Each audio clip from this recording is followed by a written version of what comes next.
Right, it's another walkie-talkie. We have a Hi-Tech HT4000 FM. Let's have a look on the side at some typical pictures of your typical operators there. We've got a truck driver, we've got a builder in his office there, and then leisure boat people. It says Hobby, Beruf, Sport, and there's some German on the side there. There's DNT, doesn't stand for Do Not Touch, you've already established that. DNT radios can be made to work just perfectly okay. So let's get this bad boy out of the box and see what it's doing. Done this before with the radio, a clear plastic cover on the box. This appears to have the manual as well, which is your guarantee, I'm guessing. The German's not so great these days. We have our channel selection. So this is a CEPT, I think. CEPT radio, looking at this, it certainly is. Okie dokie. I noticed this pen on the side of the box which says CCL EPU, and I can tell you what that stands for. It's the Cheshire County Council Emergency Planning Service. Now I don't know what the Cheshire County Council, what emergencies they were planning for, but obviously their plans included the use of the Hi-Tech 4000 FM walkie-talkies. Now I don't know what year that was in. If anyone from the County Council in Cheshire is watching, you can fill us in, but they've embroidered on the back of the radio there, Cheshire County Council EPU, and we have a serial number on the side of it there, 02675. Okay, so a nice little set. With a bit of an interesting history. I haven't looked at the specs on this, but nonetheless we'll have to, because I haven't a wiring diagram or anything like that. So we'll have to have a little look around, see what we can find, and well, we'll plug it in and see what we can do with it first. And just one turn of the little screw at the back reveals a very clean battery compartment cover. No sign of any leakage going on in there. And this takes 1, 2, 3, 4, 5, 6, 7, 8, 9, 10. Okay, there we go, with the top of the case removed. A lot of screening, that's the first thing I notice in here compared to some of the other sets. But this is a CEPT radio, so yeah, and what we'll do then, we'll take a snap of this and we'll try and work out where everything is and what it does.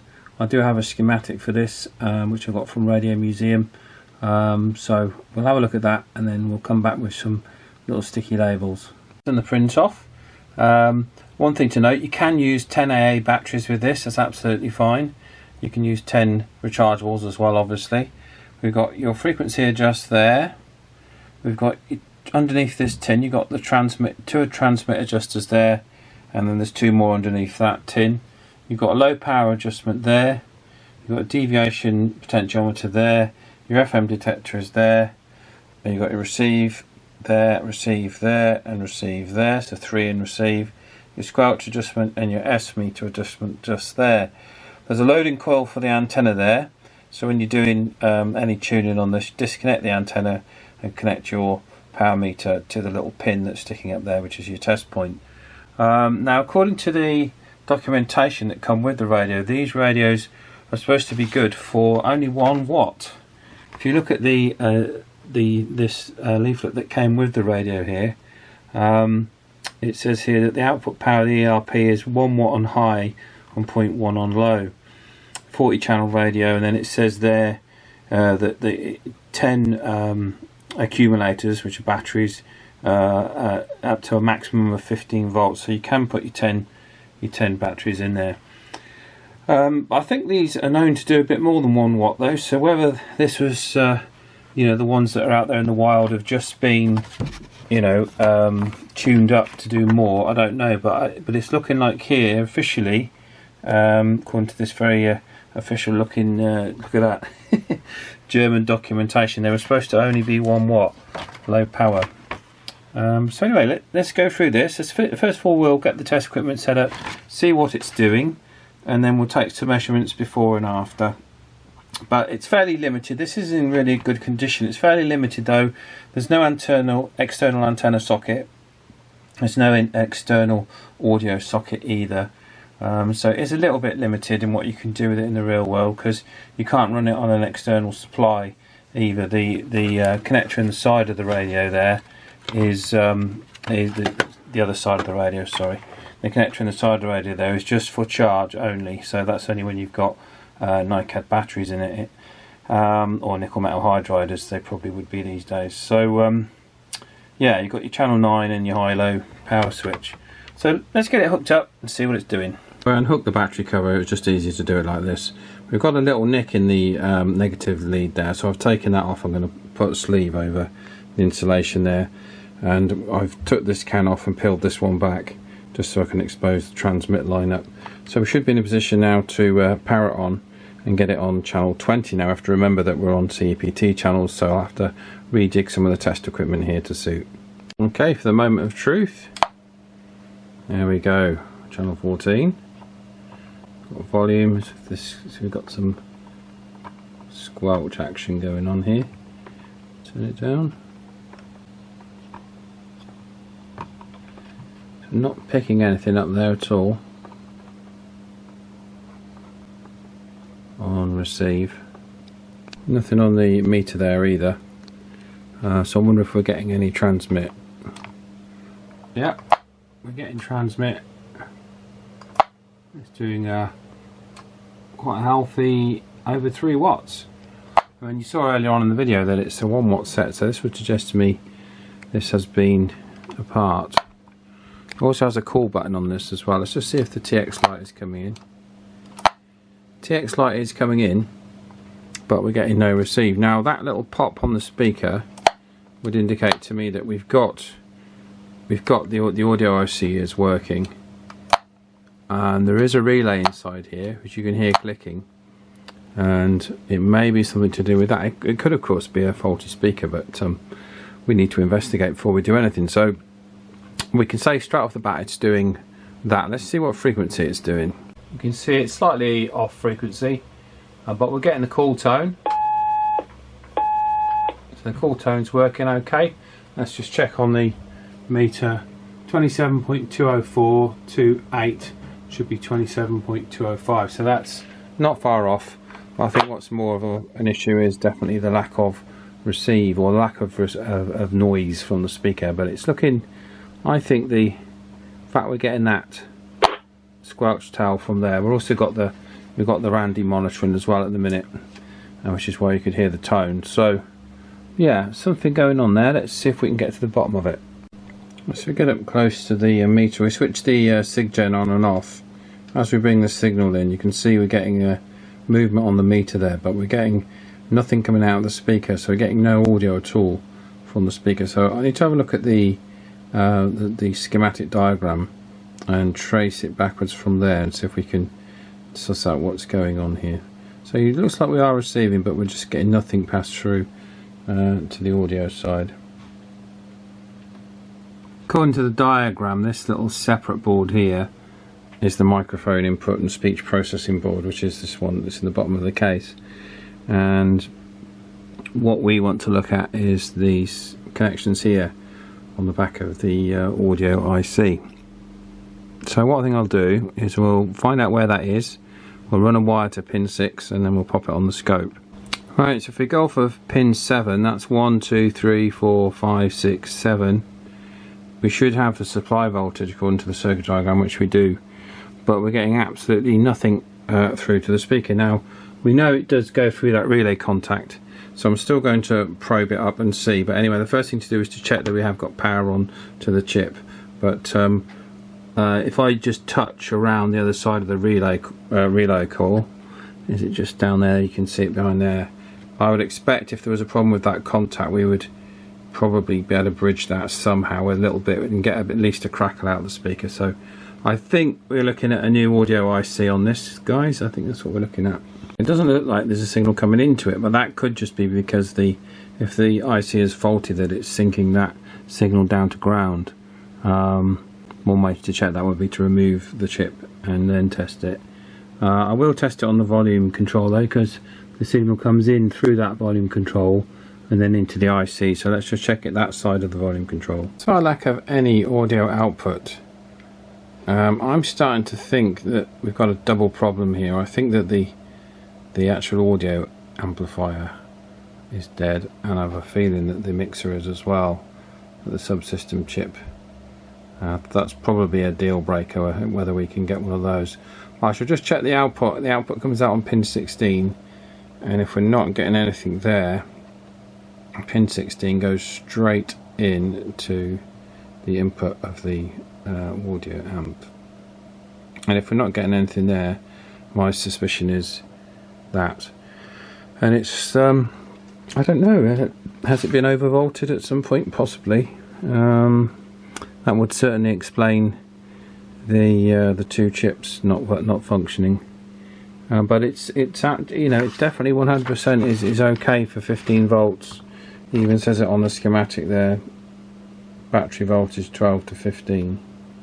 So there's no issues there with running it at 15 volts as we are.